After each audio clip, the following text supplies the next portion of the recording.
from north to the south. If you go to Kano, if the Igbo leave Kano, Kano ends.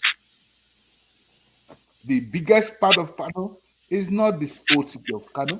It's the Sabongeri. What is the Sabongeri? In your land. And if you get to Lagos, the day the Igbo take themselves and money out of Lagos, Lagos enters, Lagos becomes another village. Yeah. As simple as that. That's why I talk about convergence. And I'm saying this. Maybe it is good for Lagos Assembly to enact that law. I'm challenging them to enact it. The law that will expropriate Igbo property in Lagos. Then Igbo will leave empty homes for them and let them go find people who are going to live in those houses. And the Igbo carry, what the Igbo carry in their pocket is not money. Yeah. Yeah? It's a fork. I agree with you. You understand that? Anybody who knows what I'm talking about understands. Okay? The Igbo will recreate Lagos between Bonny and Asaba in 10 years. And I'm saying let them enact that law. People should stop arguing with it. Let them enact the law.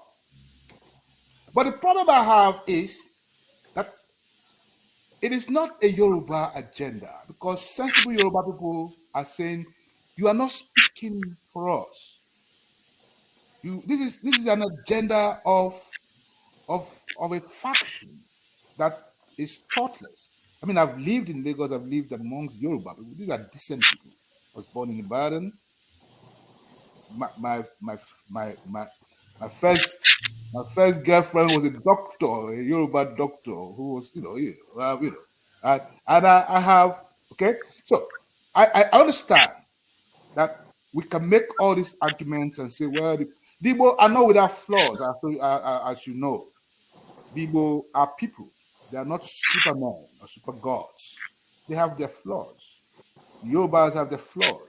The Igbo has their flaws. The context I want to keep emphasizing is that the generative problem that has caused this crisis of development in the East is something we should take a second look at. If you recall, you say you grew up in Aba. On 31st December 1983, there was nothing in Lagos that was not in Aba. Yeah. I was there in Aba. And from Lagos to come and purchase stuff and return to Lagos. That is correct. The economic policies that subdued Lagos was from the military. And it was from the faction of the military that fought the war that said in 1983, the Igbo are back. They didn't seem to lose this war.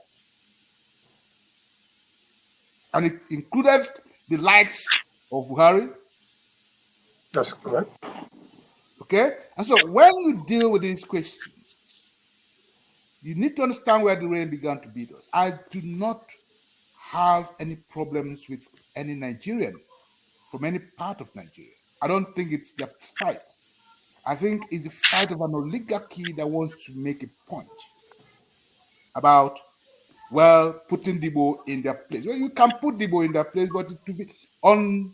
If you Igbo also have a saying: you cannot use the palm of your hand to cover the moon. Yeah, the moon, whether you cover it with your palm or not, will keep shining. Igbo have capacity. It is up to Nigerians to use this capacity or allow it to decay as it could. And then we have a Haiti situation, and Nigeria would have lost a catalytic part of its union. That's one. As for the